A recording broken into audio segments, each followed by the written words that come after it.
కపెర్నహూములో ఏ కార్యములు నీవు చేసితివని మేము వింటిమో ఆ కార్యములు నీ స్వదేశమందును చేయమని మీరు నాతో నిశ్చయముగా చెప్పుదురనెను.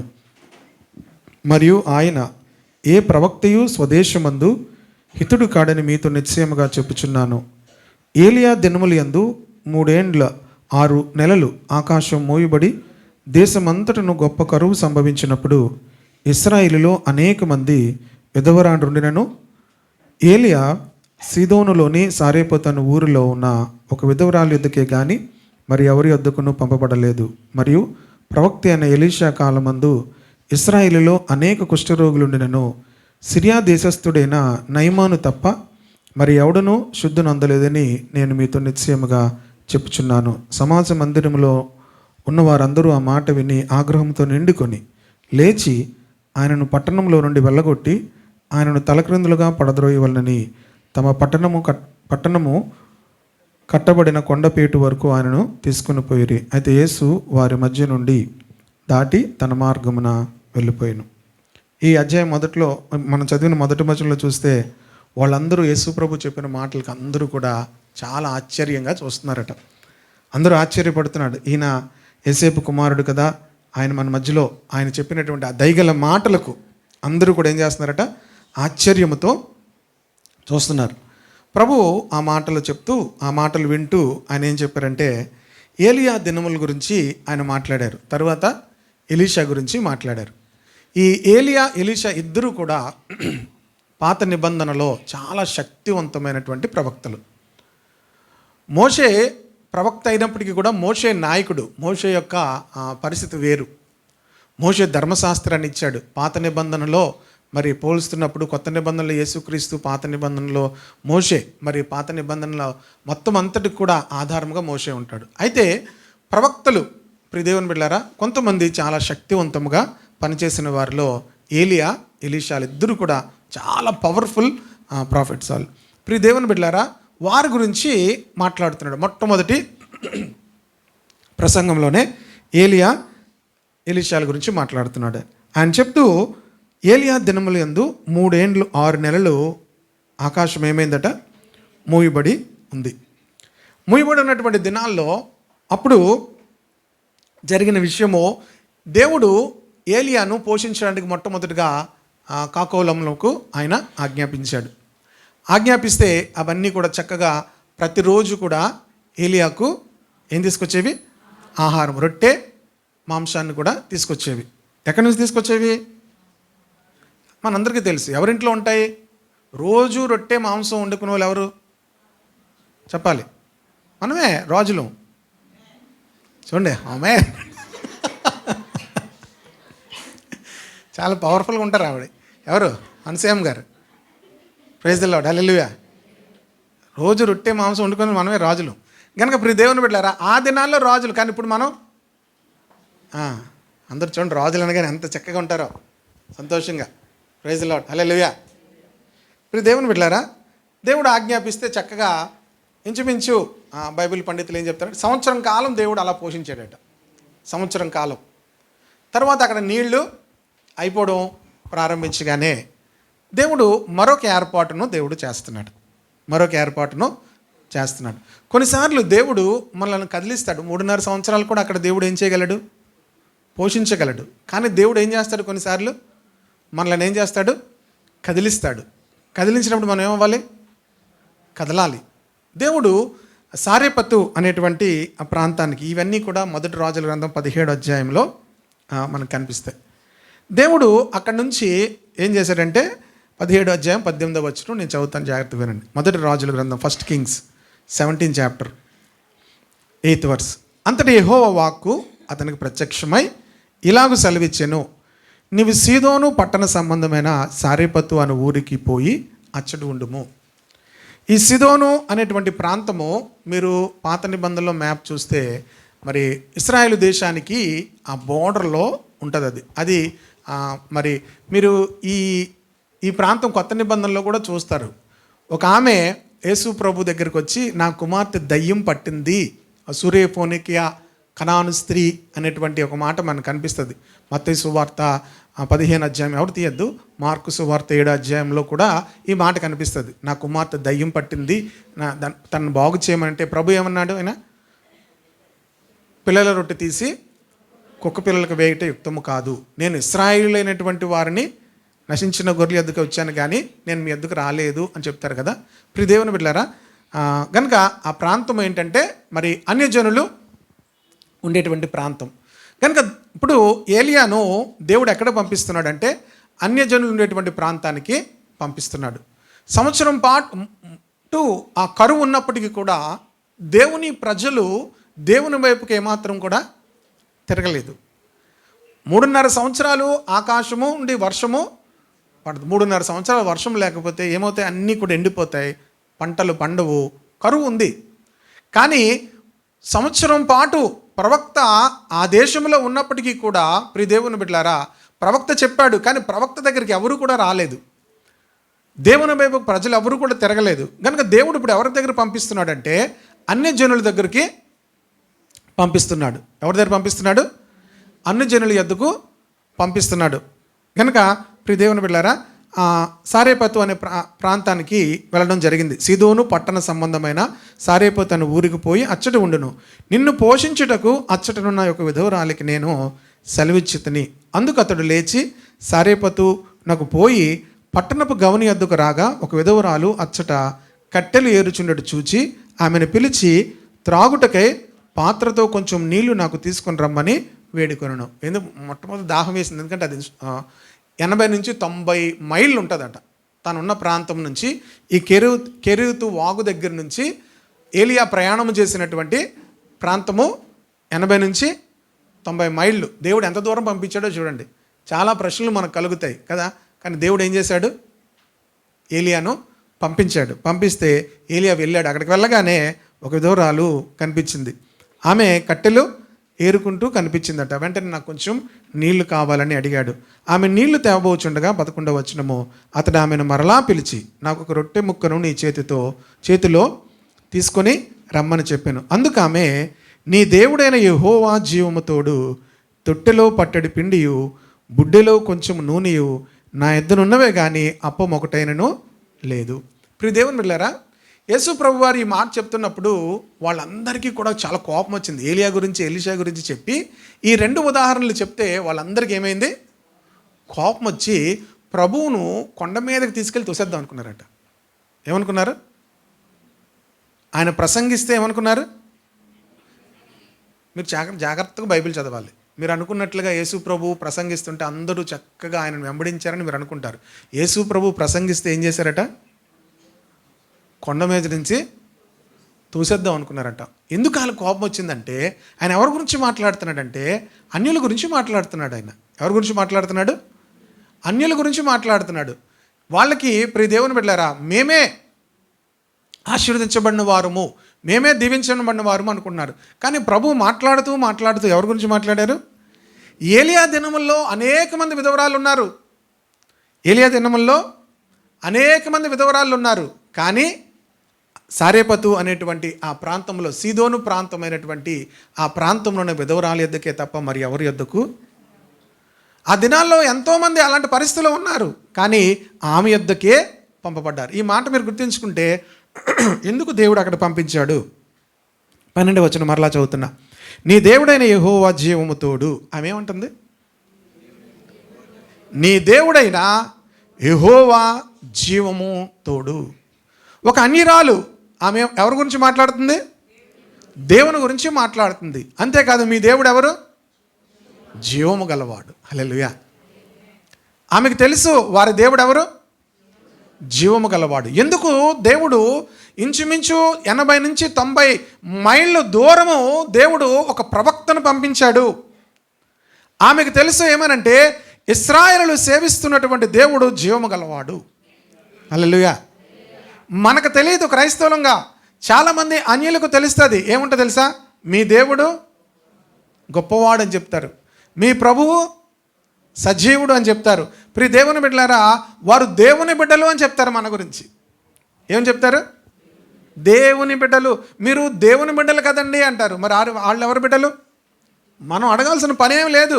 అనవసరంగా అడిగి మనం గొడవలు తెచ్చుకోవాలి తప్ప వాళ్ళు ఎవరి బిడ్డలని వాళ్ళే చెప్తున్నారు. మీరు దేవుని బిడ్డలు అన్నారంటే వాళ్ళు ఎవరి బిడ్డలు? వాళ్ళకి తెలుసు మనము సేవిస్తున్న దేవుడు సజీవుడు. హల్లెలూయా. కనుక ప్రియ దేవుని బిడ్డలారా, ఆమె అంటుంది మీరు ఎలాంటి వారు?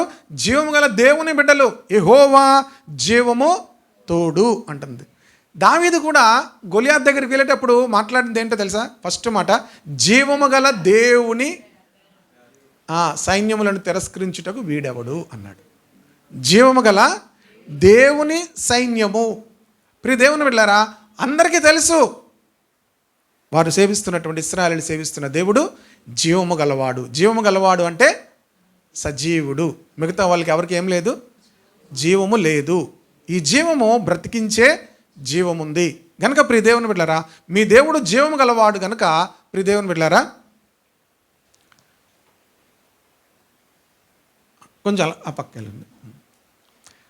మీ దేవుడు జీవం గలవాడు అని చెప్పి అనగానే అంటూ తొట్టెలో పట్టెడు పిండియు బుడ్డెలో కొంచెము నూనెయు నా యొద్ద ఉన్నవే కానీ అప్పం ఒకటైనను లేదు. మేము చావక ముందు నేను ఇంటికి పోయి వాటిని నాకును నా బిడ్డకును సిద్ధము చేసుకున్నవలనని కొన్ని పుల్లలు ఏరుటకే వచ్చి తినాను. దేవుడు ఎప్పుడూ కూడా సరి అయిన సమయంలో సరి అయినటువంటి వ్యక్తుల దగ్గరకు మనల్ని పంపిస్తాడు. హల్లెలూయా. ఆమెకు దేవుడు జీవము గలవాడనే ఆశ ఉంది, కానీ వారు దేవుని యొద్దకు రావడానికి వాళ్ళకి అవకాశం లేదు. వారు ఆ దేవుని, ఆ జీవము గల దేవుని ఆరాధించుటకు ఇశ్రాయేలు యాక్సెప్ట్ చేయరు. వారికి ఉన్న కట్టడలను బట్టి చూడండి, వాళ్ళ గురించి మాట్లాడితేనే యేసుప్రభుని చంపేద్దాం అనుకున్నారు వాళ్ళు. కనుక వాళ్ళు వచ్చి ఆరాధన చేయనిస్తారా? చేయనివ్వరు. వారు మందిరాల్లోకి రానిస్తారా? రానివ్వరు వాళ్ళు. ఈరోజు చాలామంది ప్రభువుని నమ్ముకోవడం గల కారణము ప్రజలు దేవుని దగ్గరికి రానివ్వరు, నీటి దగ్గరికి రానివ్వరు, ఎక్కడికి రానివ్వరు. కనుకనే ప్రియ దేవుని బిడ్డలారా, చాలామంది ఆ లో కాస్ట్లో ఉన్న వాళ్ళందరూ కూడా ప్రభువుని నమ్ముకోవడం గల కారణం ఏంటంటే, ప్రియ దేవుని బిడ్డలారా, యేసు ప్రభు వారిని ప్రేమతో వారిని ఆహ్వానించాడు. Praise the Lord. హల్లెలూయా. అంటే రాని వారిగా ఉన్నవారిని చాలామంది అనుకుంటారు, ఎందుకు వీళ్ళే నమ్ముకున్నారు అంటే, మొదటిలో మిషనరీస్ వచ్చినప్పుడు ప్రియ దేవుని బిడ్డలారా, సమాజంలో అంటరాని వారిగా ఉన్నటువంటి వాళ్ళు దేవుని దగ్గరికి వెళ్ళడానికి లేదు, మందిరాల్లోనికి వెళ్ళడానికి లేదు, నీటి దగ్గరికి వెళ్ళడానికి వెళ్ళలేదు, సమాజంలో తిరగడానికి వెళ్ళలేదు. తృణీకరింపబడిన వారిని ప్రభు స్వీకరిస్తాడు. హల్లెలూయా. తృణీకరింపబడినటువంటి వారిని ఏ సమయంలోనైనా, మిమ్మల్ని ఎవరైనా తృణీకరిస్తున్నారా? మీరు ఒకసారి జ్ఞాపకం చేసుకోండి. దేవుడు మిమ్మల్ని ప్రేమిస్తున్నాడు, దేవుడు మిమ్మల్ని ఆకర్షిస్తాడు. దేవుని ఎద్దుకు మీరు వస్తే ప్రియ దేవుని బిడ్డలారా, మన దేవుడు ఎలాంటి వాడో మీరు తెలుసుకుంటే ప్రియ దేవుని బిడ్డలారా, దేవుడు మీకు ఆశ్రయముగా ఆయన ఉంటాడు. ఈమెకి దేవుడు తెలుసు, ఆయన జీవం గలవాడని తెలుసు. ఆమె ఇక చిన్న కొంచెం పిండి ఉంది, కొంచెం నూనె ఉంది, అది తిన్న తర్వాత మేమేమవుతాం? చచ్చిపోతాం. ఆమె చచ్చిపోయే స్థితిలో ఉంది. ఇంకా రేపు చచ్చిపోద్ది అన్నమాట. ఇవాళ తిని రేపటికి ఇంకేమీ లేదు. ఈ రోజుల్లో చాలామంది ప్రియ దేవుని బిడ్డలారా చచ్చిపోతున్నారు. చాలామంది నిన్న దినాన్ని చూసాము, ఒక ఆయన భార్యాభర్త పిల్లలకు ఫోన్ చేసి భార్యాభర్తలు ఇరువురు కూడా సూసైడ్ చేసుకున్నారు. బ్రతకలేక అప్పుల బాధలో భయంకరమైనటువంటి సమస్యల్లో ఉండి ప్రియ దేవుని బిడ్డలారా, భార్యాభర్తలు ఇరువురు కూడా ఫోన్ చేసి పిల్లలకు వీడియో కాల్ మాట్లాడి వాళ్ళిద్దరూ చచ్చిపోయారంట. ఎంతోమంది జీవితంలో నిరీక్షణ లేకుండా వారి జీవితాలను ముగించేసుకుంటున్నారు. ప్రియ దేవుని బిడ్డలారా, దేవుడు ప్రవక్తలను సరైన సమయంలో సరైనటువంటి వ్యక్తుల దగ్గర పంపిస్తాడు. ఎందుకు? ఎంతోమంది ఉన్నారు అలాంటి పరిస్థితుల్లో, ఎంతోమంది ఉన్నారు. కానీ దేవుడు ప్రవక్తను ఎవరి దగ్గర పంపించాడు? ఈ సారెపత్తు అనేటువంటి ఆ విధవరాల దగ్గరికే పంపించాడు. కారణము ప్రియ దేవుని బిడ్డలారా, ఆమె దేవుడు జీవము గలవాడు అని ఆమె తెలుసుకుంది. హల్లెలూయా. ఎవరో చెప్పుంటారు, చుట్టూ గొలియాతును చంపినప్పుడు అందరికీ కూడా ఆ విషయము తెలిసిపోయింది. అలాగే వారు ఐగుప్తు దేశంలోంచి వచ్చినప్పుడు చాలామందికి దేవుని గురించి తెలిసింది. అలాగే నమ్మిన వాళ్ళు చాలామంది ఉన్నారు. రాహాబు అనే వేశ్య ఏమైంది? నమ్మింది. రూతు నమ్మింది. వారి దేవుడు నీ దేవుడే నా దేవుడు. దెబ్బకి వాగ్దాన దేశంలోనికి వచ్చింది. ఎక్కడి నుంచి ఎక్కడికి వచ్చింది? యేసుక్రీస్తు యొక్క వంశావళిలోనికి వచ్చింది. ఆమె ఎక్కడున్న వాళ్ళు ఎక్కడికి వచ్చేసారు? శాపగ్రస్తమైన దేశంలో నుండి వాగ్దాన దేశంలోకి వచ్చారు. వాగ్దాన దేశంలోకి రావడమే కాదు, యేసుక్రీస్తు యొక్క వంశావళిలోనికి వచ్చారు. హల్లెలూయా. రాహాబు కానీ రూతు కానీ ప్రియ దేవుని వారు రావడానికి గల కారణం ఏంటో తెలుసా? వారు దేవుని నమ్మారు. వారు చిన్నదే తెలిసింది, కానీ ఆ చిన్నది బట్టి కూడా వాళ్ళు ఏం చేశారు? నమ్మారు. మనకు చాలా ఎక్కువ తెలుసు, మనకి చాలా ఎక్కువ తెలుసు. మీకు విషయం చెప్పనా? మనకి ఎంత తెలుసో దానిని బట్టి కాదు నీతిమంతులు. మనం ఎంత ఎక్కువ తెలుసుకుంటామో అంత ఎక్కువగా దేవునికి లెక్క అప్పగించాలి. ఎంత ఎక్కువ తెలుసుకుంటామో, ఇప్పుడు ఒక వ్యక్తికి ఒక్క విషయమే అర్థమైంది, వాళ్ళు విన్నదాన్ని బట్టి ఎంత అర్థమైంది? ఆ ఒక్కదానికి లోబడితే దేవుడు ఎన్ని మార్కులు వేస్తాడు అనుకున్నారు? చెప్పాలి. 100 వేస్తాడు. మీకు 10 విషయాలు తెలుసు, మీరు ఒక్కదానికి లోబడ్డారు, మీకు ఎన్ని మార్కులు వస్తాయి? 1, 10, 19 వేసుకోండి. మీరు దాని అర్థం ఏంటి? మీరు ఫెయిల్. మీలో చాలామంది అనుకుంటారు నాకు చాలా తెలుసు అనుకుంటారు. తెలిసిన దానిని బట్టి దేవుడు ఏమీ కూడా సంతోషించడు. నీకు తెలిసిన దాంట్లో నువ్వు ఎంత లోబడ్డావో దానిని బట్టి దేవుడు సంతోషిస్తాడు. హల్లెలూయా. బోల్డ్ తెలుసు మనకి, కానీ దానికి ఏమేమో లోబడరు. ఈమెకు కొద్దిగా తెలుసు, ఆమె అనుకొని ఉంటుంది బహుశా, ఇశ్రాయేలీయులు ఎంత ధన్యులు, ఇశ్రాయేలీయులు ఎంత ధన్యులు, వారి దేవుడు సజీవుడు, వారి దేవుడు వారితో ఉంటాడు, వారి దేవుడు వారిని నడిపిస్తాడు, అన్నీ తెలుసు. కానీ ఆ దేవుని దగ్గర రావడానికి ఎలాగో తెలియదు. అలాంటి ఆశపడిన వారి దగ్గరికి దేవుడే వచ్చాడు. ఆమేన్, హల్లెలూయా. అలాంటి ఆశ కలిగిన ప్రాణాలను తృప్తిపరచడానికి ఆయన వచ్చాడు. దేవునికి స్తోత్రం కలుగును గాక. ఈరోజు మన హృదయాలు దేవుని కొరకు ఆశపడితే దేవుడు మీ హృదయాలను తృప్తిపరుస్తాడు. ఆమె ఆశ ఉంది, తర్వాత ఆశ ఉన్నప్పటికి కూడా ఇక ఆధారము లేదు, ఇక తినడానికి లేదు. ఆమె విధవరాలు. ఆమె వంట చేసుకోవడానికి, పొలలు ఏరుకోవడానికి వెళ్ళింది, పేద స్థితిలో ఉంది. ప్రియ దేవుని బిడ్డలారా, ఆ స్థితిలో ఇక చచ్చిపోవాలనుకునే స్థితిలో సరి అయిన సమయంలో దేవుడు తన ప్రవక్తను పంపించాడు. దేవుడు ఎప్పుడు కూడా రైట్ టైంలో ప్రభు మన యొద్దకు సహాయాన్ని పంపిస్తాడు. హల్లెలూయా. ఒకవేళ ఏలియా ప్రయాణంలో కొంచెం ఆలస్యమైతే ఆమె ఏమవుతుంది? చనిపోతుంది. ఎందుకంటే తినడానికి ఇంకేమీ లేదు. బహుశా తినడానికి లేదు కనుక ఏం చేసుకుంటారు? బహుశా ఇందులోనూ దూకేయడమో లేకపోతే తిండి లేక చచ్చిపోవడమో అలాంటి పరిస్థితి వస్తుంది. దేవుడు పంపించాడు. పంపిస్తే ప్రియ దేవుని బిడ్డలారా, 13వ వచనం, అప్పుడు ఏలియా ఆమెతో ఇట్లనెను, భయపడవద్దు. ఏం చెప్తున్నాడు? భయపడవద్దు. ప్రవక్త తన దగ్గరికి వచ్చి చెప్పిన మాట భయపడద్దు. ప్రైజ్ ద లార్డ్, హల్లెలూయా. భయపడద్దు. ఎవరు వచ్చారు? దేవుడు నన్ను నీ వద్దకు పంపించాడు. ముందు మనం చదివితే విచిత్రంగా ఉంటుంది కదా. దేవుడట ఏలియాకి ఏం చెప్పాడు?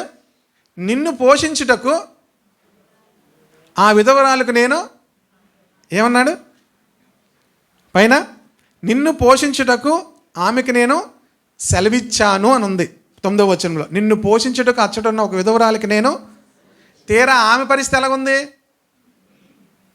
కొంచెం పిండి నూనె ఉంది, అది తిన్నాక వాళ్ళు. ఇప్పుడు డౌట్ ఎవరికి రావాలి? ఏలియా ఎందుకు వచ్చాడు అక్కడికి? ఇక్కడ ఆహారం లేదు కనుక అక్కడికి వెళ్ళి ఆమె నన్ను పోషిస్తుందేమో అనుకొని నన్ను కొంచెం ఆ చర్యలకి వెళ్ళి ఆమె నన్ను పోషిస్తుందేమో అని వెళ్ళి ఉంటాడు కదా. కానీ ఇక్కడికి వెళ్ళేసరికి పరిస్థితి ఎలాగ ఉంది? కొన్నిసార్లు ప్రవక్తలకి విశ్వాసం ఉండాలి, విశ్వాసాలకి ఎంతున్నా చాలు, సేవకులకి ఎక్కువ విశ్వాసం ఉండాలి. ఇప్పుడు ఏంటి ఇక్కడ పరిస్థితి? మామూలుగా ఆలోచించాడు అనుకో, దేవుడేమో నేను వెళ్ళగానే రండి దేవుడు మిమ్మల్ని పంపించాడు, నాకు ఆల్రెడీ దేవుడు చెప్పాడు, మీకు రాగానే ఏం చేయమన్నారు? బిర్యానీ చేసి పెట్టమన్నారు, అంతా నేను రెడీ చేస్తున్నానని చెప్పాలి. కానీ ఇక్కడ పరిస్థితి ఎలాగుంది? డిఫరెంట్గా ఉంది. కానీ ఏలియా ప్రభునందు విశ్వాసం ఉంచినటువంటి ప్రవక్త. హల్లెలూయా. దేవుడు ఏ మాట చెప్పాడో ఆ మాటను దేవుడు నెరవేరుస్తాడు. మనం అనుకుంటాం దేవుడు ఎలా చెప్పాడు ఏంటి, మనం అనుకున్నా కూడా, నేను కూడా చాలాసార్లు చదవండి, ఎక్కడ చెప్పాడు దేవుడు, అక్కడ పరిస్థితి వేరేగా ఉంది, మనకి ఎవరికీ తెలియదు. ఇది దేవుడు, ఆయన వేరొక తెర వెనకాతల ఆయన ఆ రీతిగా పనిచేస్తాడు. ఆమె ప్రియ దేవుని బిడ్డ, నువ్వు భయపడద్దు, పోయి నీవు చెప్పినట్లు చేయము. అయితే అందులో నాకొక చిన్న అప్పము మొదట చేసి నా ఎద్దుకు తీసుకొని రమ్ము, తరువాత నీకును నీ బిడ్డకును అప్పములు చేసుకొనుము. భూమి మీద యెహోవా వర్షం కురిపించే వరకు ఆ తొట్టెలో ఉన్న పిండి తక్కువ కాదు, బుడ్డెలో నూనె అయిపోదని ఇశ్రాయేలు దేవుడైన యెహోవా సెలవిచ్చి ఉన్నాడనెను. హల్లెలూయా, హల్లెలూయా. నువ్వు వెళ్తున్నావు, అప్పం చేసుకుంటానంటున్నావు, నువ్వు అన్నీ నువ్వు చెప్పినట్టుగా చేయి, కానీ ఆ మొదటి అప్పం ఏం చేయి, నా దగ్గరకు తీసుకొని రా. అంతటా ఆమె వెళ్ళి ఏలియా చెప్పిన మాట చొప్పున చేయగా అతడును ఆమెయు ఆమె ఇంటి వారును అనేక దినములు భోజనము చేయుచూ వచ్చిరి. ఇదట సుమారు 2.5 సంవత్సరాలట. ఎంతకాలం? ఎందుకంటే 1 సంవత్సరం పాటు ఎక్కడున్నాడు? కెరీతు వాగు దగ్గర ఉన్నాడు. కాకులు తీసుకొచ్చి ఆహారం పెట్టి, తరువాత ఈ విధవరాల దగ్గర ఎంతకాలం ఉన్నాడు? అప్రాక్స్ అది అలాగా పండితులు చెప్పి దాన్ని బట్టి. కనుక ప్రియ దేవుని బిడ్డలారా, 2.5 సంవత్సరాలు దేవుడు ఏం చేశాడు? అద్భుతముగా. ఇప్పుడు ఏలియాను పోషించాడా, ఆ కుటుంబాన్ని పోషించాడా? చాలామంది అనుకుంటారు మీరు మొదటిది భాగం దేవునికి ఇచ్చేస్తే దేవుడు ఏం చేస్తాడు? మిమ్మల్ని పోషిస్తాడు. చాలామంది ఇది దేవునికి ఇవ్వడం గురించి చెప్తారు. ఇప్పుడు దేవుని బిడ్డలారా, మీరు ఎంత ఇచ్చినా కూడా మీకు విశ్వాసం విధేయత లేకపోతే నథింగ్ విల్ హ్యాపెన్. ఆమెకు విశ్వాసం ఉంది, దేవుని యందు ఏముంది? విశ్వాసం ఉంది. అంతేకాదు దేవుని మాటకు ఏం చేసింది? విధేయత చూపించింది. క్రైస్తవ జీవితంలో విశ్వాసము విధేయత లేకుండా మీరేమి చేసినా మీ జీవితంలో అది ఫలభరితంగా ఉండదు. కనుక ప్రియ దేవుని బిడ్డలారా, దేవునికి ఇవ్వడం ద్వారా ఆశీర్వాదం వచ్చేస్తుంది అనుకుంటే అది కరెక్ట్ కాదు. దానికన్నా ముందే ఉండాలి విశ్వాసం ఉండాలి, తర్వాత ఏముండాలి? విధేయత ఉండాలి. ఈమెకు విశ్వాసము విధేయత 2 ఉన్నట్లుగా మనం చూస్తాము. ఆమె ప్రవక్త చెప్పిన మాటను నమ్మి ఏం చేసిందంటే వెళ్ళి ఏలియాకు మొదటి అప్పం తీసుకొచ్చింది. తర్వాత అతడు ఆమెయు ఆమె ఇంటి వారును అనేక దినములు భోజనము చేయుచు వచ్చిరి. 16వ వచనము, యెహోవా ఏలియా ద్వారా సెలవిచ్చిన ప్రకారము తొట్టెలో ఉన్న పిండి తక్కువ కాలేదు, బుడ్డలో ఉన్న నూనె అయిపోలేదు. ఇప్పుడు దేవుని బిడ్డలారా, చాలామంది దేవునికి కానుకలు ఇస్తారు. ఎందుకు ఇస్తారు అంటే చాలామందికి ఏమనుకుంటారంటే పాస్టర్ గారికి ఏమి ఉండవేమో అని ఇస్తారు, పాస్టర్ గారికి ఏమైనా ఉండవేమో అని ఇస్తారు. ఇవన్నీ మీకు ఆశీర్వాదం తీసుకురావు. మీరు చేసే ప్రతి దానికి ఒక లేఖన ఆధారం ఉండాలి. మీరు చేసే ప్రతి దానికి కూడా నేను ప్రభు మాటను బట్టి చేస్తున్నాను అనే విశ్వాసం మీకు లేకపోతే ఏ పని కూడా మీకు జరగదు. ఏది కూడా మీ జీవితాల్లో అద్భుతాలు అనేవి జరగవు. ప్రియ దేవుని బిడ్డలారా, ప్రభు ఎందుకు ఈ మొట్టమొదటి ప్రసంగం వాళ్ళతో చేశాడు అంటే, ప్రియ దేవుని బిడ్డలారా, మీకు ప్రవక్త యందు విశ్వాసం ఉండాలి, అలాగే ఇంకేముండాలి? విధేయత ఉండాలి. కనుక దేవుడు అద్భుతాలు చేయాలంటే, దేవుడు గొప్ప కార్యాలు చేయాలంటే విశ్వాసం ఉండాలి. దేవుడు సజీవుడు, దేవుడు నమ్మదగిన వాడు, దేవుడు నా కొరకు ఈ భూమి మీదకి వచ్చాడు అనే విషయంలో మీకు నమ్మకం లేకపోతే దేవుడు ఏ కార్యమును కూడా చేయలేడు. ఆ దినాల్లో ఎంతోమంది విధవరాలు ఉన్నారు. ఎవరి యొద్దకు కూడా ఒకే ఒక విధవరాల దగ్గరకు ప్రవక్త ఉన్నాడు అనే విషయం వాళ్ళు గ్రహించలేదు. ఈ ప్రవక్తే కదా ఇలాంటి మాట చెప్పాడు, ప్రవక్త దగ్గరికి వెళ్ళి ప్రార్థన చేయమందాము అని కూడా వాళ్ళు అడగలేదు.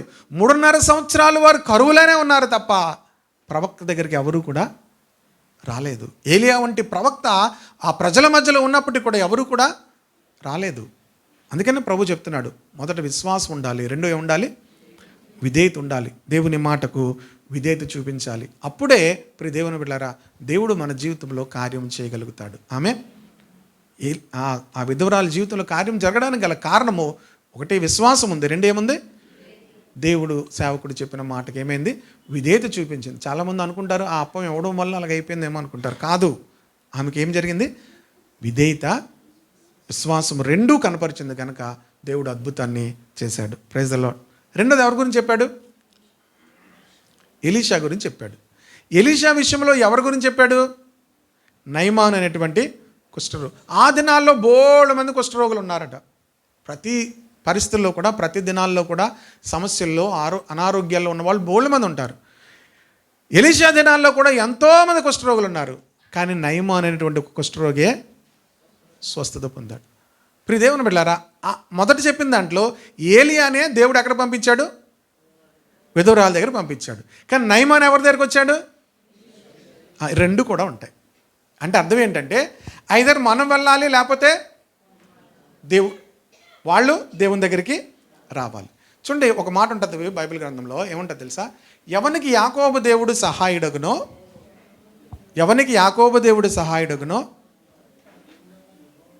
ఎవడు తన దేవుడైన యెహోవా మీద ఆశ పెట్టుకునో వాడు ధన్యుడు.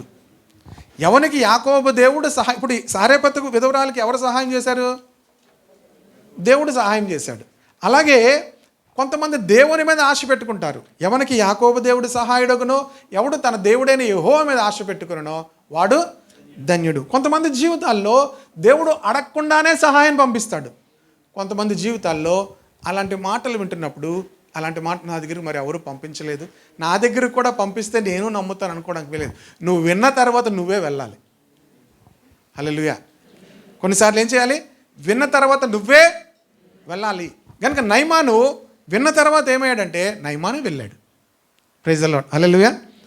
ఈ వృత్తాంతం అంతా కూడా 2వ రాజుల గ్రంథము 5వ అధ్యాయము 1వ వచనం నుంచి ఉంటుంది. సిరియా రాజు సైన్యాధిపతి అయిన నయమాను అని ఒకడు ఉండెను. 2 Kings 5th chapter 1st verse. Syria రాజు సైన్యాధిపతి అయిన నయమాను ఒకడు ఉండెను. అతని చేత యెహోవాయే సిరియా దేశమునకు జయము కలుగజేసి ఉండే. చాలా జాగ్రత్తగా మాటను మీరు చూడాలి. బైబిల్ చదువుతున్నప్పుడు ప్రతి మాట కూడా మనం చాలా జాగ్రత్తగా చదివితే, ఇప్పుడు సిరియా రాజుకు జయము నయమాన్ ద్వారా కలుగుతుంది. ఎవరిస్తున్నారట? యెహోవాయే సిరియా దేశమునకు జయమును కలుగు చేసి ఉండెను. హల్లెలూయా. యెహోవాయే. కనుక చాలా చోట్ల మనం అనుకుంటాం సిరియన్లు ఎవరు?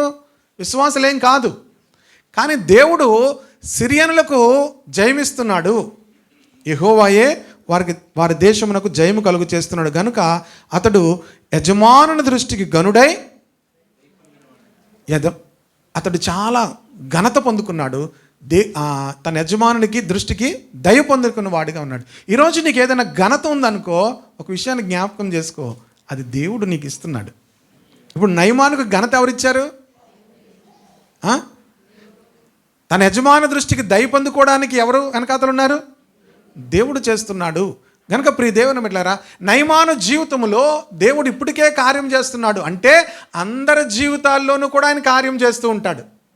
చాలామంది గ్రహించరు. Praise the Lord. హల్లెలూయా. అందరి జీవితాల్లోనూ కూడా దేవుడు ఏం చేస్తుంటాడు? కార్యం చేస్తాడు. ఎందుకు కార్యం చేస్తాడంటే మనమందరము ఆయన పిల్లలము. మనమందరం ఎవరు? ఆయన పిల్లలము. కనుక అందరి జీవితాలను కూడా ఆయన కార్యం చేస్తూ ఉంటాడు. కనుక అతడు మహాపరాక్రమశాలి అయి ఉండినా కానీ అతడు కుష్ఠరోగి. అతనుకున్న భయంకరమైన పరిస్థితి ఏంటంటే కుష్ఠరోగి. కుష్ఠ వ్యాధి అనేది ఇప్పటికీ కూడా మందు లేదు దానికి. అంత భయంకరమైనటువంటి వ్యాధి. భారతదేశంలోకి మిషనరీస్ వచ్చినప్పుడు ప్రియదేవుని బిడ్డలారా, కుష్ఠరోగుల మధ్యలో వారు పనిచేశారు. ఎవరి దగ్గర పనిచేశారు? కుష్ఠరోగుల మధ్యలో పనిచేశారు.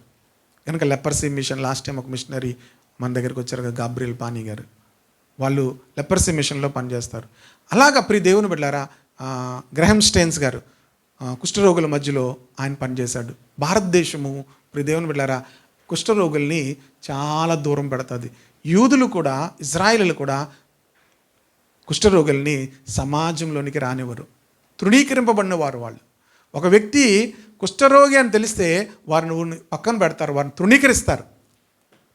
భారతదేశము కుష్ఠరోగులను తృణీకరించింది, కానీ యేసు ప్రభు వారిని ప్రేమించి వారిని ప్రియదేవుని బిడ్డలారా వారిని ఆయన ఎద్దుకు చేర్చుకున్నారు. ప్రియదేవుని బిడ్డలారా, కనుక భారతదేశంలో అనేకమైనటువంటి కుష్ఠరోగుల మధ్యలో మిషనరీస్ పనిచేశారు. లాస్ట్ 3rd మన దేశంలో అది ఇండియన్ క్రిస్టియన్ డేగా సెలబ్రేట్ చేసుకోవడం జరిగింది. ఎందుకు అది సెలబ్రేట్ చేసుకున్నారంటే ప్రియదేవుని బిడ్డలారా, భారతదేశం రాను ఏం మర్చిపోయిందంటే క్రైస్తవులు ఈ దేశానికి ఏం చేశారో అనేది మర్చిపోయారు. వాళ్ళకి తెలిసిందంతా కూడా బ్రిటిష్ వాళ్ళు వచ్చి దోచుకెళ్ళిపోయారు అనుకుంటున్నారు. కానీ నిజానికి బ్రిటిష్ వారు సువార్త ఏం తేలేదు. బ్రిటిష్ వాళ్ళు మన దేశంలో వ్యాపారం చేసుకోవడానికి, మన దేశంలో ఉన్న సంపదను వాళ్ళు మరి సంపాదించుకోవడానికి వాళ్ళు వచ్చారు. మిషనరీస్ ఎప్పుడు వచ్చారో తెలుసా? మన దేశానికి అపోస్తుడైనటువంటి తోమా క్రీస్తు శకము 52వ సంవత్సరంలో భారతదేశంలోకి వచ్చాడని చెప్తారు. Praise the Lord. హల్లెలూయా. అతడు ఇంచుమించు 20 సంవత్సరాలు భారతదేశంలో ఆయన పనిచేశాడు. తరువాత అతన్ని చంపేశారు భారతీయులు.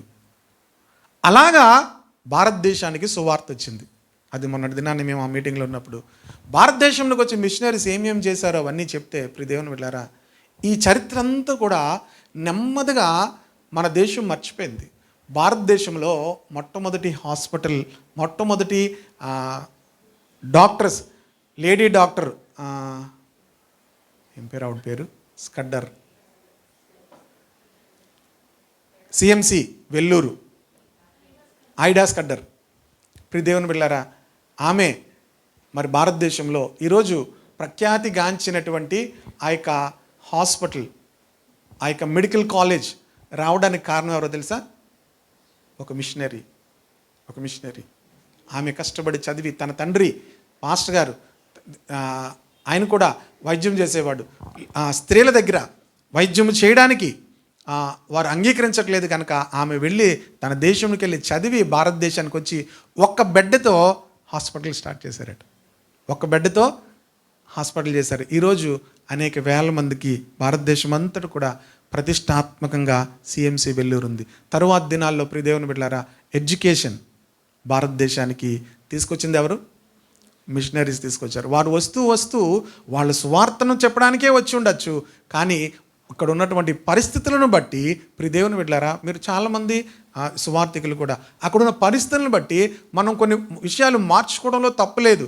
నేను సువార్తకే వచ్చాను, నేను సువార్తే చేయాలని లేదు. అక్కడున్న పరిస్థితులను బట్టి ప్రియ దేవుని బిడ్డలారా, అక్కడ ఏం చేశారు? వాళ్ళు ఎడ్యుకేషన్ స్టార్ట్ చేశారు. విలియం కేరీ గారు యాక్చువల్గా ఆ యూనివర్సిటీలో చదువుకున్న వాళ్ళందరూ కూడా, రాజారాం మోహన్ రాయ్ గారు కానీ ఇంకా పెద్ద పెద్ద వాళ్ళ పేర్లన్నీ చెప్పారు. అది నేను ఆ బుక్ తీసుకున్నాను అంతా కూడా. మీరు ఎవరైనా, నేను ఇంకా చదవాలి, నేను చదివాక మీరు ఎవరైనా అడిగితే ఇస్తాను. కనుక ప్రియ దేవుని బిడ్డలారా, భారతదేశానికి వాళ్ళు వచ్చి ఎంతో మిషనరీస్ ఎడ్యుకేషన్ పరంగా కానీ లేకపోతే మెడికల్ పరంగా కానీ, ఇంకా భయంకరమైన దురాచారాలు ఉన్నాయి భారతదేశంలో. బాల్య వివాహాలు 10-11 సంవత్సరాల వయసులోనే, 9 సంవత్సరాల వయసులోనే వివాహాలు చేసేసేవారు.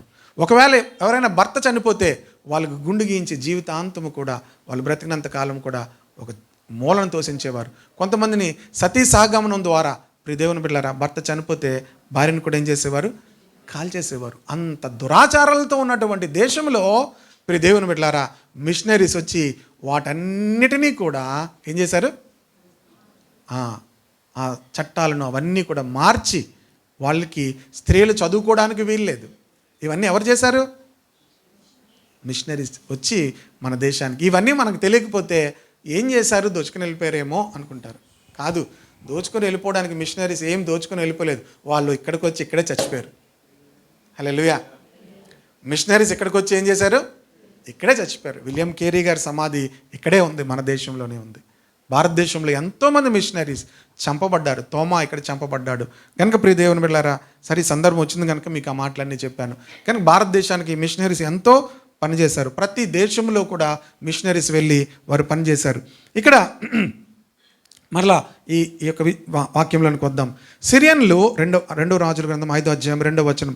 సిరియన్లు గుంపులుగా బయలుదేరి ఇశ్రాయేలు దేశం మీదకు పోయి ఉండిరి. వారు అచ్చటి నుండి ఒక చిన్నదాన్ని చెరగొని తేగా అది నయమాను భార్యకు పరిచారము చేయుచుండెను. ఒక చిన్న దాన్ని తీసుకుని వచ్చేసారట. ఎంతమందిని తీసుకుని వచ్చి ఉండొచ్చు. ఒక చిన్నది అని ఉంది. ఆమె వయసు ఎంత ఉందో మనకు తెలియదు. ప్రియ దేవుని బిడ్డలారా, ఆ చిన్నది వచ్చి ఎవరికి పరిచారం చేస్తుంది?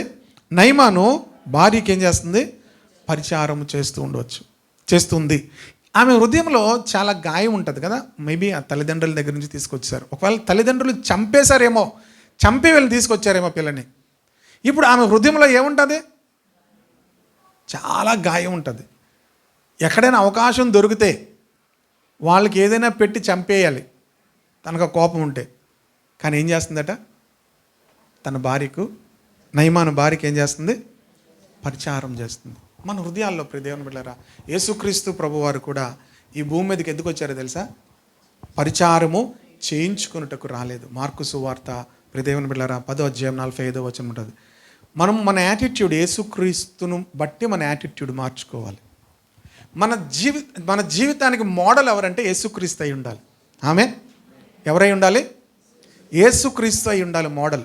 యేసుక్రీస్తు భూమి మీదకి ఎందుకు వచ్చారంటే మనుష్య కుమారుడు పరిచారము చేయించుకున్నటకు రాలేదు కానీ పరిచారం చేయించుకున్నట్టుకును అనేకులకు ప్రతిగా విమోచన క్రైదనముగా తన ప్రాణం ఇచ్చుటకును వచ్చెను.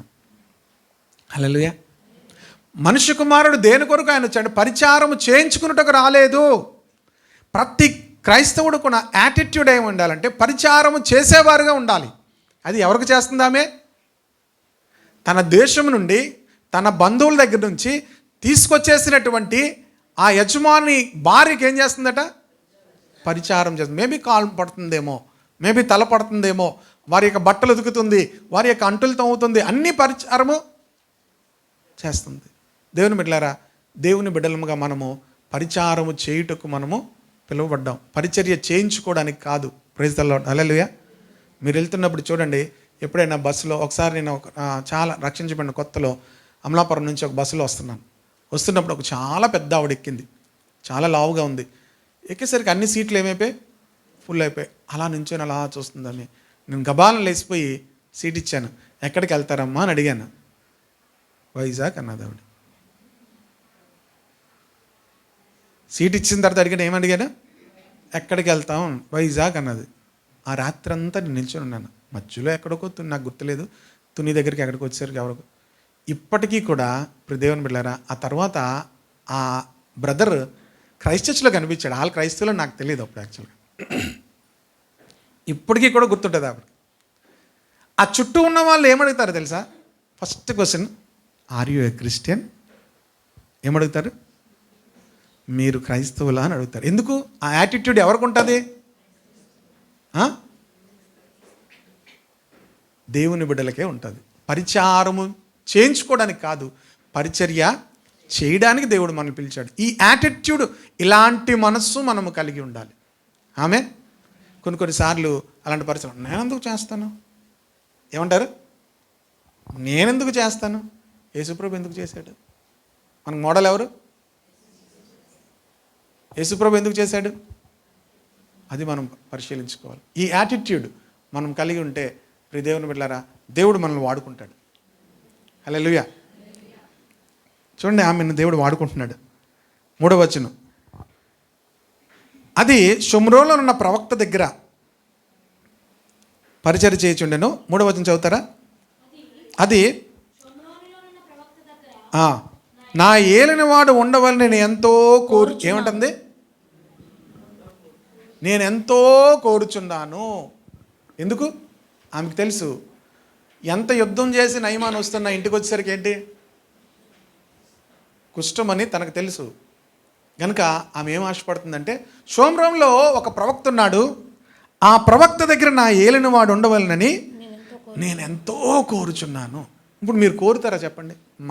మనం అందరం మన దేశాన్ని నుంచి తీసుకెళ్ళిపోయారు, మనల్ని బానిసలుగా ఉంచారు. కుష్ఠుతో ఏమైపోవాలి? మనం ఇంకా ఏం చూస్తాం తెలుసా? ఎప్పుడు చచ్చిపోతాడా అని చూస్తాం. మనం ఏం చేస్తాం? ఎప్పుడు చచ్చిపోతాడా అని చూస్తాం. నిన్న కూడా చెప్పాను, ఒక ఆయన ప్రార్థన చేస్తున్నాడు, వాళ్ళ తమ్ముడు బేగ చచ్చిపోవాలని. ఆయన క్రైస్తవుడు. ఎందుకో తెలుసా? ఆస్తిలో భాగం అడుగుతున్నాడట. ఆస్తిలో ఏమడుగుతున్నాడు? ఆస్తి. యేసు ప్రభు దగ్గరికి వచ్చి కూడా ఒక ఆయన అడిగాడు. ఆయన ఏమన్నాడు తెలుసా? ప్రభా, నా ఆస్తిలో భాగం అని చెప్పండి అన్నాడు యేసు ప్రభు దగ్గరికి వచ్చి. గబుక్కుమని పాస్టర్గా మేము తెలియక కొన్నిసార్లు మధ్యలోకి వెళ్ళిపోతుంటాం. యేసు ప్రభు ఏమన్నాడు తెలుసా? ఎవడు చెప్పాడు మీ మధ్యలో ఆస్తుల మధ్యలో మాట్లాడడానికి నన్ను మీ మధ్యలోకి ఎందుకు లాగుతారు? నేను ఆ పని నాది కాదు అన్నాడు. గబుక్కుమని తెలియక ఒకసారి 2-3 సార్లు వెళ్ళిపోయి నేను దెబ్బతినేసాను. మన పని అది కాదనమాట. Praise the Lord. హల్లెలూయా. యేసు ప్రభు ఏమన్నాడు తెలుసా? ఒకని కలిమి విస్తరించుట వాని జీవానికి మూలం కాదు. యేసు ప్రభు పౌలు ఏం చెప్పాడు తెలుసా? మీ ఆస్తులు కోల్పోవటం మంచిది అన్నాడు. ఏమన్నాడు? మీరు మళ్ళీ ఇలాంటి గొడవలు తీసుకెళ్ళి అన్యులకు చెప్తున్నారు, దాని బదులు మీ ఆస్తులు పోవడం బెటరు అన్నాడు. ఆస్తి పోతే మా గుండె ఆగిపోద్ది మాస్టర్ గారు. మన ఆస్తి యేసుక్రీస్తు. ఆమేన్. హల్లెలూయా. ఆమె చూడండి, అంత వ్యతిరేక పరిస్థితుల్లో కూడా ఏం చేస్తుందంటే, నా ఏలినవాడు అంటుంది. ఏమంటుంది? నా ఏలినవాడు ఆ ప్రవక్త దగ్గర ఉండాలని నేను కోరుతున్నాను. అతడు నా ఏలినవానికి కలిగిన కుష్ఠరోగం బాగు చేయనని తన యజమానురాలితో. ఇక్కడ అద్భుతం ఏంటంటే, అప్పుడు వరకు కూడా ఏ కుష్ఠరోగం కూడా బాగవలేదు. యేసుప్రభువే చెప్పారు అది. ఇశ్రాయేలులో ఏ కుష్ఠవ్యాధిని కూడా ఎవరు కూడా ఎక్కడ కూడా బాగోలేదు. మొదటిసారి ఆ చిన్న అమ్మాయి ఏం చేస్తుంది? దేవుడు మీరు చూపించే విశ్వాసాన్ని బట్టి కార్యాలు చేస్తాడు. మీ వ్యతిరేక పరిస్థితుల మధ్యలో కూడా మీరు బానిసత్వంలో ఉండి కూడా మీరు ఆమె కనపరుస్తున్న విశ్వాసాన్ని బట్టి ప్రియ దేవుని బిడ్డలారా దేవుడు కార్యం చేస్తాడు. ఆమె గురించి ఆమె చెప్తే, నయమాను రాజునొద్దకు పోయి ఇశ్రాయేలు దేశపు చిన్నది చెప్పిన మాటలు అతనికి తెలియచేయగా. ఎవరి మాటలు తీసుకెళ్ళి చెప్పాడు రాజుకు? ఆ చిన్నది చెప్పినటువంటి, ఆ చిన్న అమ్మాయి చెప్పిన మాటలు తీసుకెళ్ళి. మీకు తెలుసా, కొరియాలో, సౌత్ కొరియాలో ఒక పెద్ద సంఘం ఉంటుంది. ఎవరికైనా తెలుసా?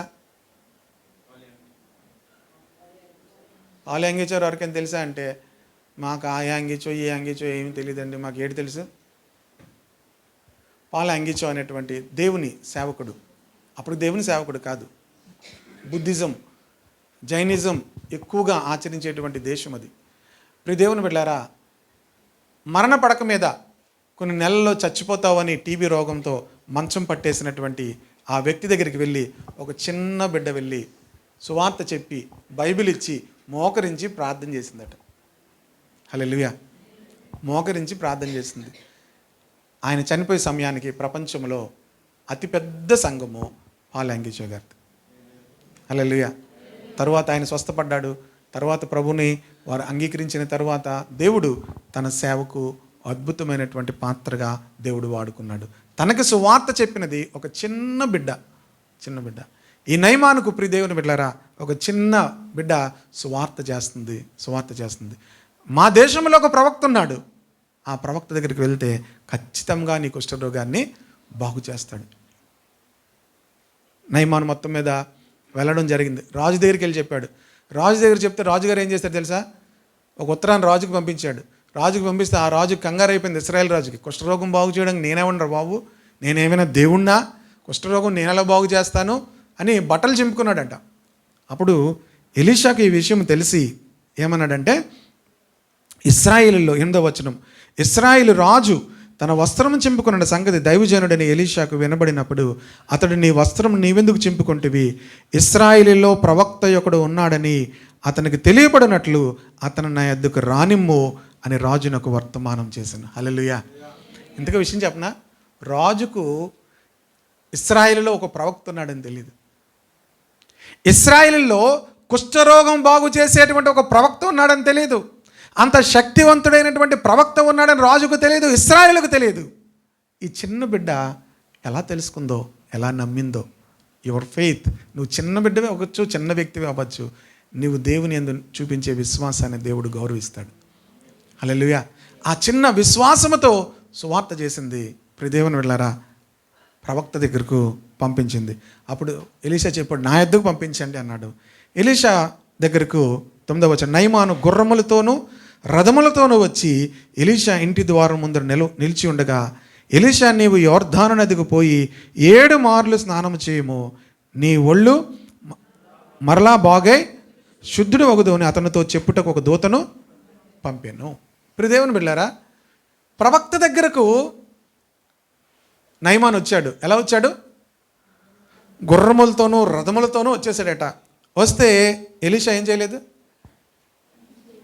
బయటకు కూడా రాలేదు. ఎలీషా ఏం చేయలేదు?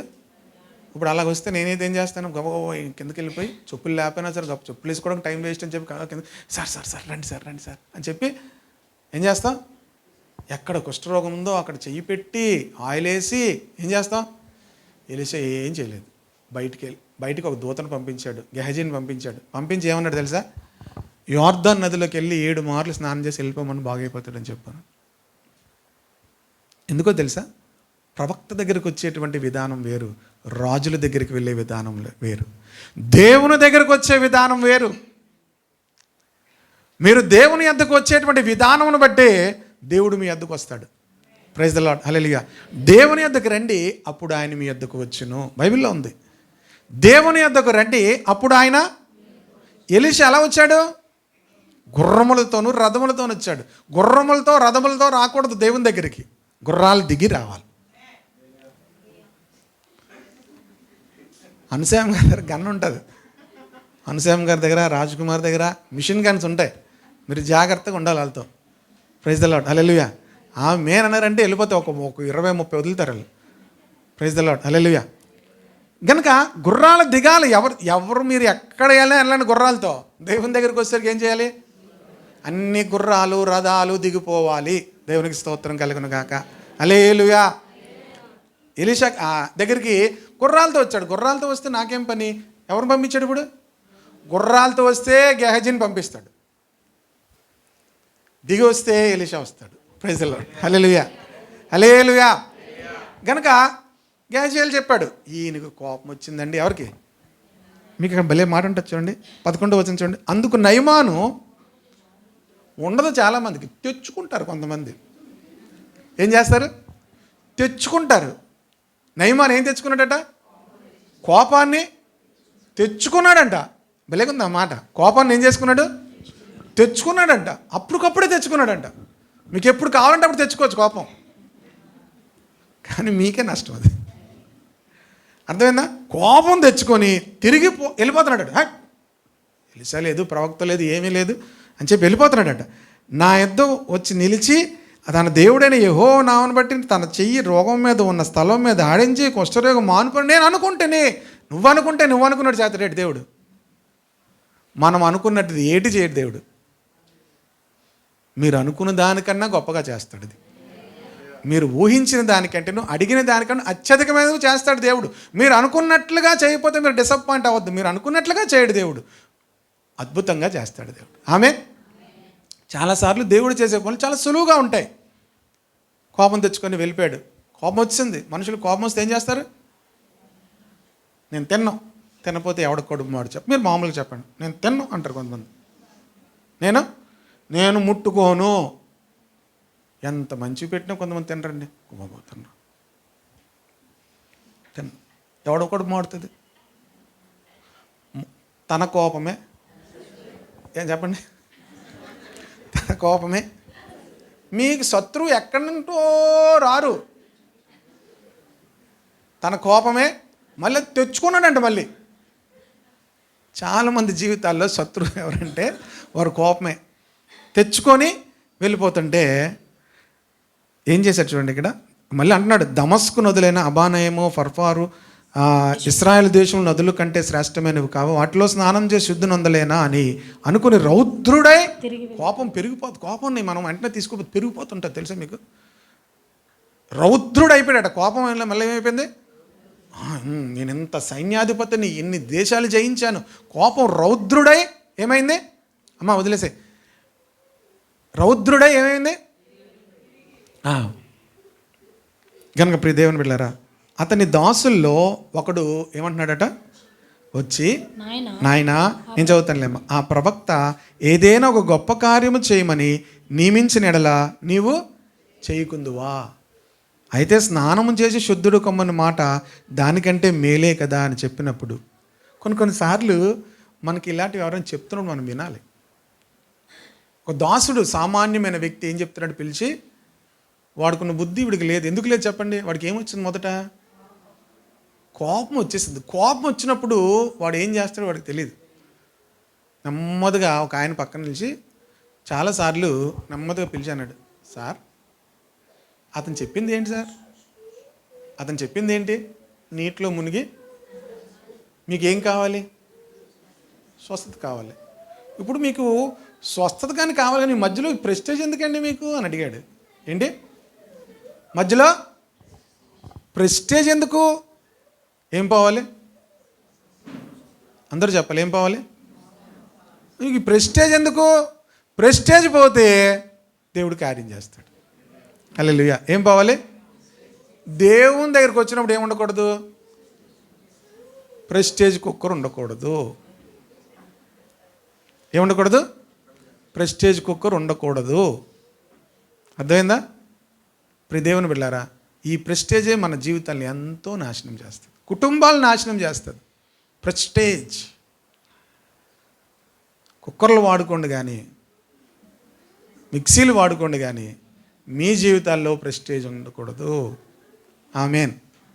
దేవుని విషయాల్లో, కుటుంబాల్లో, భార్యాభర్తల మధ్యలో ప్రెస్టేజ్, తల్లిదండ్రులు పిల్లల మధ్యలో ప్రెస్టేజ్, సంఘములో పాస్టర్ గారికి సేవకులకి మధ్యలో, లేకపోతే తోటి సహోదరుల మధ్యలో ఏముండకూడదు?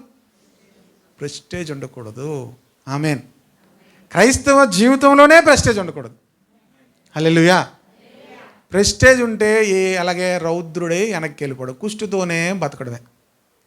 ప్రెస్టేజ్ తీసుకుంటే కుష్టు ఉండదు. Praise the Lord. హల్లెలూయా.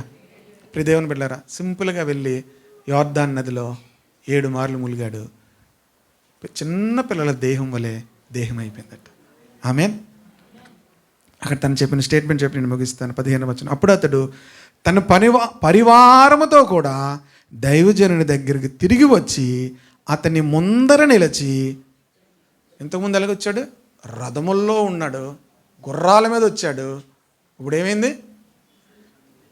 గుర్రాలు రథముల మీద వస్తే ఇశ్రాయేలు దేవుని దగ్గర పని అవ్వదు అని అర్థమైంది. దేవునికి స్తోత్రం కలుగును గాక. మన దేవుని దగ్గర గుర్రాలు రథముల మీద ఉంటే పని జరగదు. కుష్టుతోనే బతకాలి. బయటకు లోన కుష్టు, బయట షూటు. లోన ఎవరికీ తెలియదు కుష్టున్నట్టు. చిన్నదానికి ఎలా తెలిసిందంటే, మంచి షూట్ వేసుకొని వెళ్తున్నాడు, ఇంటికి వచ్చేసరికి ఏం కనబడుతుంది? షర్ట్ తీస్తుంటే. చాలామందికి ఇంట్లో కుష్టు, కానీ బయట షూటు. దేవుని దగ్గర ప్రియ దేవుని బిడ్డలారా, ప్రెస్టేజ్లు రథాలు ఉండకూడదు.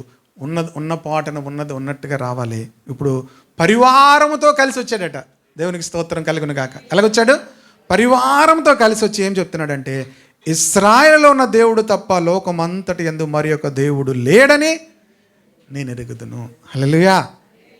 ఇప్పుడు నీవు నీ దాసుడైన నా యొద్ద బహుమానము తీసుకొనవలసిందని అతనితో చెప్పగా, ఎలీషా, ఎవని సన్నిధిని నేను నిలవబడి ఉన్నానో ఇశ్రాయేలు దేవుడైన ఆ యెహోవా జీవముతోడు నేనేమీ తీసుకున్నానని చెప్పాను.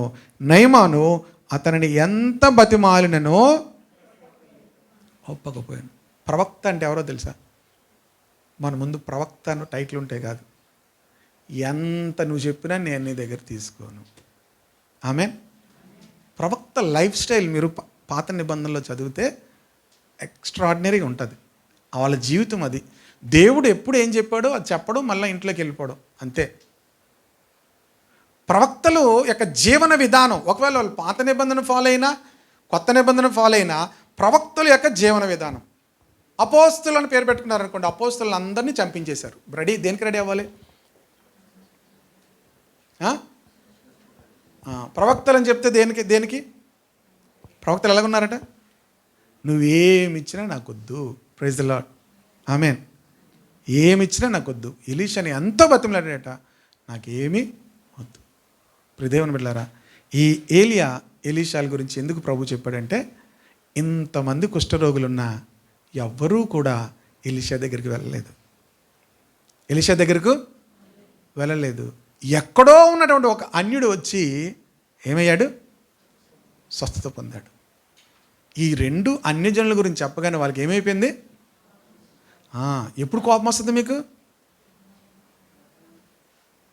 కొంతమంది అంటే ఉన్న మాట అంటే ఉడక, కోపం ఎక్కువేది అంటారు. ఇప్పుడు యేసుప్రభు ఏం చెప్పాడు?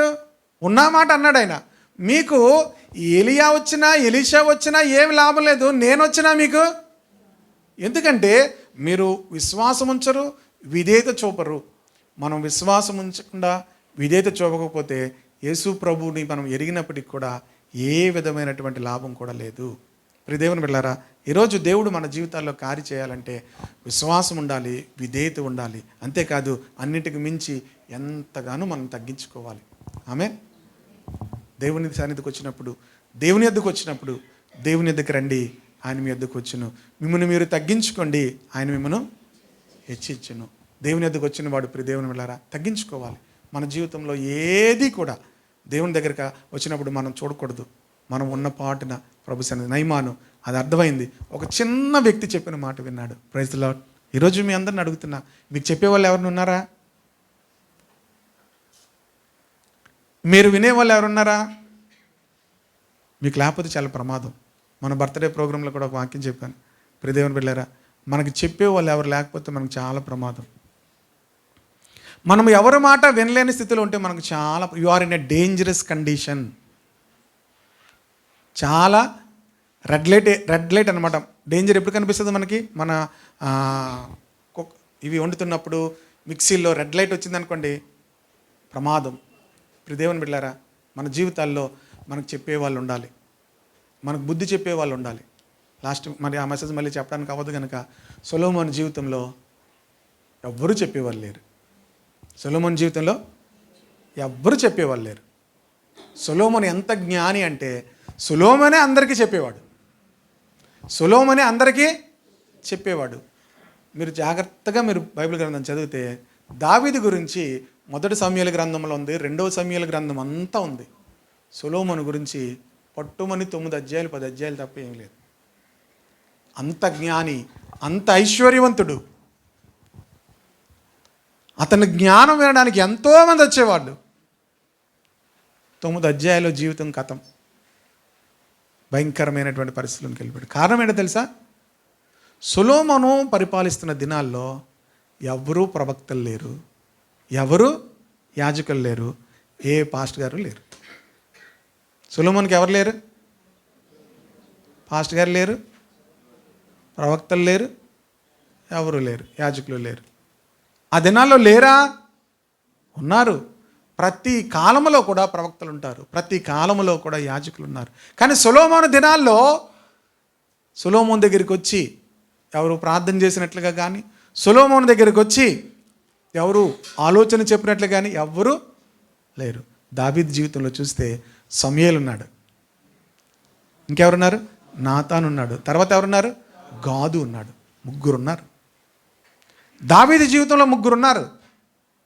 సొలొమోను జీవితంలో ఐశ్వర్యం ఉంది. సొలొమోను యొక్క భోజనం ఎలా ఉంటుందో తెలుసా? మీరు ఇంటికి లేక బైబిల్ చదవండి. ఇంచుమించు 200 రకాల డిషెస్ ఉంటాయట. మీరు ఎన్ని డిషెస్ తింటారు చెప్పండి? 2? ఎన్ని తినగలం? ప్రెస్టేజ్. ఏంటి? ఎందుకని డిష్లు?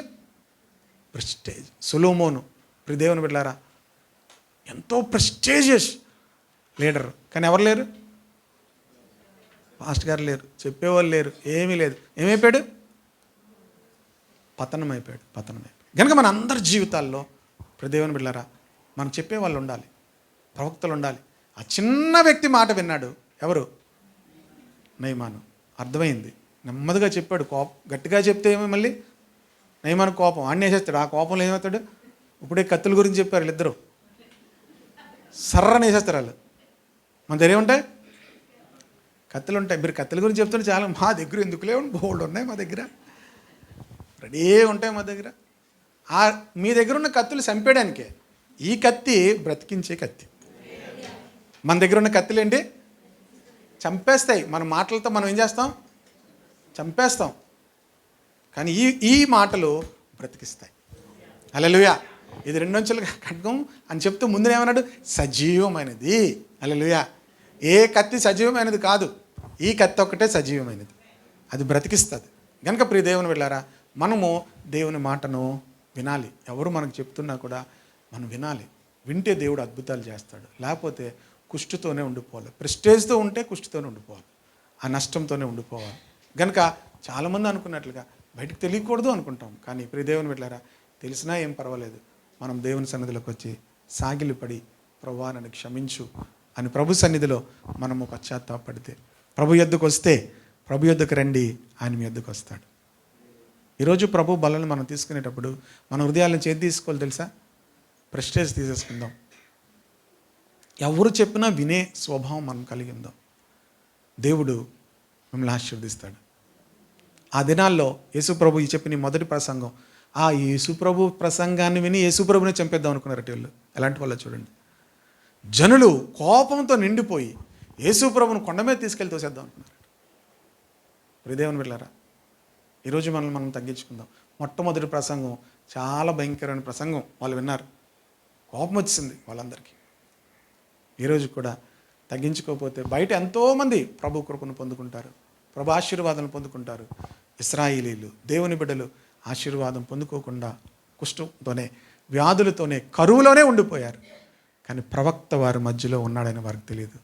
ఎలీషా చెప్తున్నాడు, అందరం కళ్ళు మూసుకుందాం, ప్రవక్త ఇశ్రాయేలు దేశంలో ప్రవక్త ఉన్నాడని తెలుసుకున్నట్లు వారిని నా యొద్దకు పంపించండి. రాజుకు తెలియదు ప్రవక్త యొక్క శక్తి. ఇశ్రాయేలులకు తెలియదు ప్రవక్త యొక్క శక్తి, యేసు ప్రభు యొక్క శక్తి. ఈ దినాన్ని మనం తెలుసుకుందాము. ఆయన మాటకు మీరు లోబడితే, ఆయన మాటకు మీరు విధేయత చూపిస్తే, నీ జీవితంలో ఎలాంటి పరిస్థితి, ఎవ్వరికి సాధ్యము కాని పరిస్థితులు, కరువున్నా, కుష్టమున్నా, మరి ఎటువంటి కష్టమున్నా, ఎటువంటి కన్నీరున్నా, నీ ప్రెస్టేజ్ విడిచిపెట్టి నిన్ను నువ్వు తగ్గించుకుంటే, యెహోవా జీవము గలవాడు, ఆయన సజీవుడు. ఆయన ఎద్దుకు వస్తున్నప్పుడు ఎలా రావాలో చెప్పాడు. మిమ్మల్ని మీరు తగ్గించుకొనుడి, దేవుని ఎద్దుకు రండి, మిమ్మల్ని మీరు తగ్గించుకొనుడి, అప్పుడు ఆయన మీ ఎద్దుకు వస్తాడు. నిన్న నేడు నిరంతరము ఏకరీతిగా ఉన్న దేవుడు, ప్రభు శరీరంలో మనం పాలిభాగస్తులు అవ్వకమునుపు మన జీవితాల్లో ఉన్న ప్రతి అహంభావము, ప్రతి కఠినమైన స్థితి, ఎవరి మాట వినని స్థితి, లోబడని స్థితి మన జీవితాలను తొలగించుకుందాము. ప్రవక్తల యొద్దకు వచ్చి అన్యులు మేలు పొందుతున్నారు. ప్రవక్తల యొద్దకు వచ్చి దేవుని జనము కాని వారు వచ్చి మేలు పొందుకుంటున్నారు. దేవుడు ప్రవక్తలను ఇశ్రాయేల్ దేశము దాటి సారేపతు సీదోను ప్రాంతానికి దేవుడు పంపిస్తున్నాడు. ఇశ్రాయేల్లో ప్రవక్తలు ఎందు నమ్మకించిన వారు లేరు, దేవుని ఎందు నమ్మకించిన వారు లేరు గనక సువార్త బయటికి వెళ్ళిపోయింది. బయటికి వెళ్ళిపోయిన ఆ చిన్నది వచ్చి సువార్తను ప్రకటిస్తే నయమాను సిరియా దేశం నుంచి వచ్చి స్వస్థ పొందాడు. ఇవన్నీ తెలిసిన విషయాలుగా కనబడుతున్నప్పటికీ కూడా మరొకసారి ప్రభు ఆత్మ మనతో మాట్లాడుచుంటుండగా దీనులమే ఆయన సన్నిధికి వద్దాము. ప్రభు, మమ్మల్ని మేము తగ్గించుకుంటున్నాం ప్రభా, అహంభావాలను బట్టి క్షమించండి, మా వృధా అతిశయాలను బట్టి క్షమించండి. మన ప్రభు దీనుడు, మన ప్రభు సాత్వికుడు. నువ్వు సేవిస్తున్న దేవుడు, నువ్వు పూజిస్తున్న దేవుడు, నువ్వు నమ్మిన దేవుడు దీనుడు, సాత్వికుడు. ఆయన ఎద్దుకు వచ్చేవారు దీన మనస్కులై ఉండాలి. ఆత్మ విషయమై దీనులైన వారు ధన్యులు, పరలోక రాజ్యము వారిది.